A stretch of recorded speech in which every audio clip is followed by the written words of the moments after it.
Bienvenue dans cette deuxième partie du tuto sur le référencement naturel. Donc on va voir ensemble comment améliorer son contenu. Donc quels sont les aspects essentiels à améliorer dans son contenu.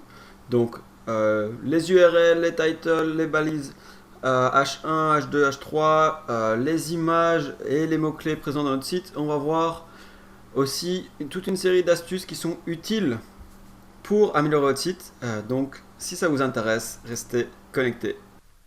Du contenu utile, de valeur, et souvent, c'est très bien donc soit de donner des conseils, soit d'expliquer comment faire quelque chose. Donc, vraiment un guide pour les débutants ou un guide sur comment développer son audience. Donc, par exemple, ici, moi, je fais un guide sur le web marketing ou donner des astuces, des trucs et astuces. Mais vraiment, prenez votre temps pour vraiment réfléchir en détail à toutes les questions que vous recevez sur votre entreprise, à toutes les questions auxquelles vous voulez donner une réponse ou vous avez voulu avoir une réponse dans le passé et vous avez eu du mal à y répondre, à tous les conseils que vous auriez aimé avoir, à tous les guides pour débutants, les tutoriels que vous aimeriez avoir ou que vous savez que vos clients aimeraient avoir, et offrez-les. Vraiment, c'est super important de donner un maximum de valeur aux gens. Et en fait, plus vous offrez ce que les gens recherchent d'un côté, bah plus de l'autre côté, il va y avoir de gens qui vont venir sur votre site, et un petit pourcentage de ces gens-ci vont devenir vos clients. Mais vous verrez qu'à long terme, bah, il y a de plus en plus de gens qui vont vous connaître, entendre parler de vous et partager les conseils qu'ils ont reçus grâce à vous. Et à long terme, c'est vraiment une super publicité pour vous. Ça marche très bien et c'est pas si compliqué à faire. Donc c'est vraiment ça, c'est le jeu en vaut la chandelle. Il faut passer du temps à créer du contenu de qualité. Content is king. C'est très simple à dire, c'est pas toujours facile à faire. Mais au-delà de ça, je vais vous donner maintenant quelques astuces sur comment optimiser les pages de votre site WordPress pour avoir ce contenu de qualité. Ou en tout cas pour le mettre en valeur. C'est plutôt ça que je devrais dire. C'est-à-dire que le contenu de qualité, c'est votre responsabilité de le créer et de poser toutes les questions en interne et en externe à vos clients. Donc dans votre entreprise, posez un peu les questions à vos vendeurs, à ceux qui font du marketing, à vos employés qui sont au téléphone avec vos clients. Regardez un peu tous les produits que vous avez et les questions qu'ils suscitent. Et commencez évidemment par les produits les plus demandés, les plus recherchés et qui vous génèrent le plus d'argent. Faites du contenu pour cela. Et aussi demandez à vos clients, bah tiens, qu'est-ce qui vous intéresserait de savoir par rapport à ce produit-ci. Est-ce que vous savez comment l'utiliser? Quelles astuces seraient utiles pour vous? Est-ce que vous aimeriez bien avoir une formation? Et ensuite, vous venez avec une formation online qui est accessible 24 heures sur 24 et vous expliquez aux gens toutes les bases. Et donc, ça va être utile évidemment à vos clients actuels, mais à tous vos clients potentiels. Donc, passons aux astuces. Premièrement, il faut faire attention à l'URL de votre page. Donc, qu'est-ce que c'est que l'URL de votre page? C'est simplement, ici j'ai repris le site Telicieux, c'est l'adresse web ici. Et vous allez voir avec WordPress, en fait c'est déjà pensé à la base. Donc si je vais ici sur les dégustations de thé, parce que sur Telicieux on avait pris comme hypothèse qu'on crée un site où on vend du thé, premièrement, et deuxièmement on donne des formations sur le thé. Donc les gens sont à la recherche d'une dégustation de thé, et ici vous leur offrez une dégustation, enfin une page sur la dégustation. Et moi c'est vraiment un exemple fictif, donc j'ai pas plein de conseils à donner sur la dégustation, mais vous allez voir que la base est déjà là, c'est-à-dire que ici j'ai dégustation de thé, et on aurait pu mettre comme URL formation de thé, ou formation de thé Paris par exemple, si mon entreprise se situe à Paris. Et donc ça va vous aider à être référencé sur les gens qui cherchent formation de thé à Paris. Donc l'URL, c'est le premier critère à avoir en tête. Deuxième critère, c'est le titre de la page. Donc j'ai mis ici la balise title. Et en fait, cette balise, elle est déjà de base prise en compte par WordPress. Donc si ici, si je fais afficher le code source de la page ou CTRL U, on peut chercher la balise title. Donc ici, je peux faire CTRL F pour chercher. Et là, bah, c'est déjà mis. Donc si je regarde title, ici, vous allez voir, il a déjà mis ce qui compte dans la balise title. Donc ça, il le fait de base lui-même. Et vous voyez, la balise title, c'est le titre de votre onglet ici au-dessus. Donc il a bien mis dégustation de thé dans le titre ou formation de thé Paris si j'avais fait cet exemple-là. Et ensuite, dernièrement, ce qui est très important, c'est les titres dans votre page. Donc ici, vous allez voir, ici, ça c'est, si j'inspecte l'élément ici, ça c'est un titre H1. Donc vous voyez ici, c'est écrit H1. Donc c'est un titre principal dans notre page. Et en fait, il y a différents niveaux. Donc H1, c'est les titres les plus importants. Puis on a H2, H3, H4. Et c'est super important d'utiliser ces titres-là et de bien mettre les mots-clés sur lesquels vous voulez être référencé dans ces titres-là. Donc là, par exemple, j'aurais pu créer un H2 ici. On va le faire juste pour vous montrer comment faire. Donc si je modifie la page, je vais fermer ceci.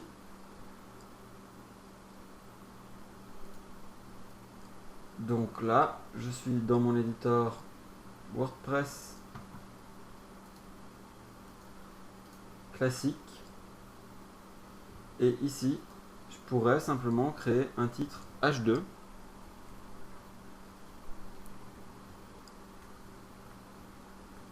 Si mon clavier veut bien fonctionner. Ok, il n'a pas l'air de vouloir. Attendez, sinon normalement... Bon, bah en fait, ça marche pas comme j'aimerais bien que ça fonctionne.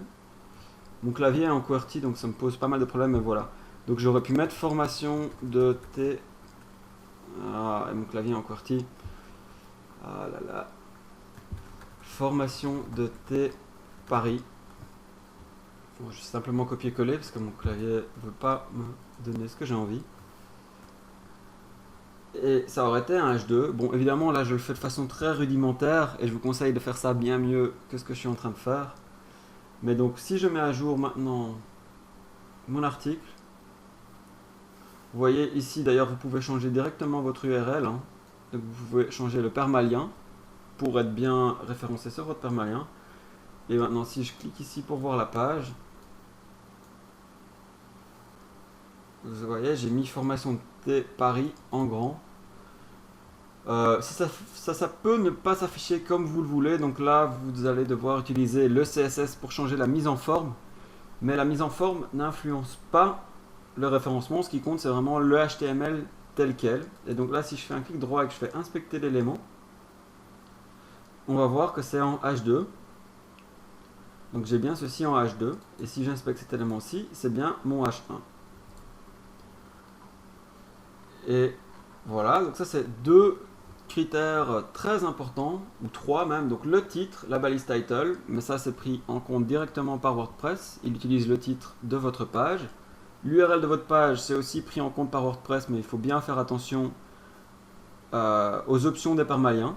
Donc vous pouvez ici aller, si vous retournez ici, vous allez dans les réglages et dans les permaliens ici.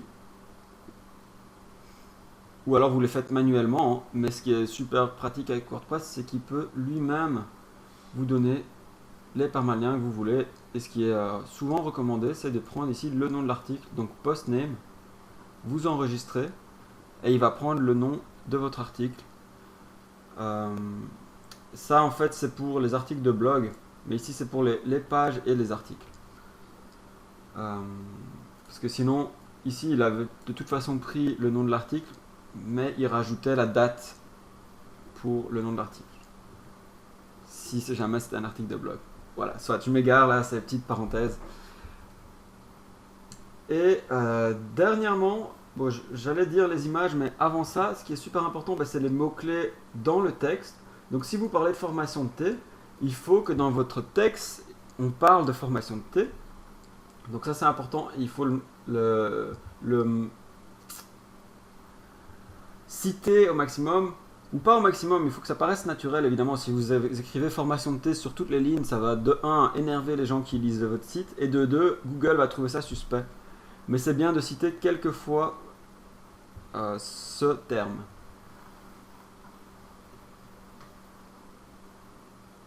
Et donc dernièrement, les images, en fait, si on regarde les images, chaque image peut avoir un titre. Donc ici, c'est préparation de thé à déguster. Et elle peut avoir un titre alternatif aussi. Et donc ça, c'est vraiment essentiel. C'est le fait que en fait, vos images de base n'ont pas de mots attachés à elles. Et ce qui est super utile pour Google, c'est de leur donner un titre qui est très descriptif et qui utilise vos mots-clés, qui va vous permettre donc d'être mieux référencé et de voir que vous avez un maximum de contenu lié aux termes que les gens recherchent, et utiliser un nom alternatif, texte alternatif. Et je vais vous montrer maintenant comment faire ça dans WordPress. Donc si on va dans modifier la page, hop, je vais fermer ceci. Et si je vais dans mon Easy Slider ici, vous allez voir, j'ai quelques images qui ont été sélectionnées. Et donc je peux cliquer sur une des images. Et si je vais dans modifier l'image, quand vous envoyez n'importe quel contenu sur WordPress, vous avez cette interface-ci pour les images. Et donc n'importe quelle image, ici, donc si je clique sur celle-ci par exemple, je vais... Ah non, je suis pas dans le bon là, pas du tout, c'est pas ça que je voulais vous montrer. Là c'est ce que j'utilise, un éditeur de mise en forme avancé. Mais sinon, on peut simplement retourner dans les médias, aller dans la bibliothèque de médias.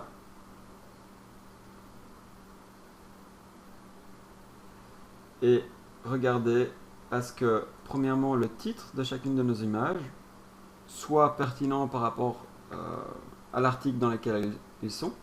Donc ici, c'est ça le titre dont je vous parlais. Et aussi le texte alternatif. Vous pouvez rajouter un texte alternatif ici qui vous aide aussi à avoir un meilleur référencement. Donc voilà, là c'est vraiment les points essentiels de base pour un article de blog ou pour une page que vous faites avec votre site. Et moi ici j'explique avec WordPress parce que c'est à mes yeux la meilleure plateforme pour le référencement et c'est super simple d'utilisation. Donc premièrement, on va récapituler. URL de votre page, donc ce qui est dans l'adresse web, faites bien attention au permalien. Deuxièmement, le titre de votre page, le titre de votre article, faites bien attention à utiliser les mots-clés pertinents sur lesquels vous voulez être positionné. Troisièmement, les balises H1, H2, donc les titres de la page, donc pas le titre principal de l'onglet, mais les titres dans la page. Et faites attention à la hiérarchie des titres. Ensuite, les mots-clés présents dans votre contenu. Et dernièrement, si vous ajoutez des images, faites bien attention à leur donner une description très pertinente et éventuellement un texte alternatif. Et alors, dernièrement, je voulais vous montrer un plugin qui permet de vous aider dans votre référencement naturel. C'est un plugin très simple d'utilisation et qui va vous donner plein de conseils, en tout cas pour créer vos articles. En fait, ça s'ajoute lorsqu'on crée une page. Ce plugin vous donne toute une série de conseils et ça s'appelle WordPress SEO by Yoast. Et il va vous demander sur quel mot-clé votre page est mise en avant, et il va vous donner un score en fait pour vous dire si oui ou non vous avez bien un contenu pertinent. Et aussi il va vous aider à éditer le descriptif de votre page, de votre site qui va apparaître sur Google. Donc c'est jamais exactement ce que vous choisissez, mais il est quand même important de bien faire attention à ce qui apparaît sur Google, et avec ce plugin c'est très très facile à faire.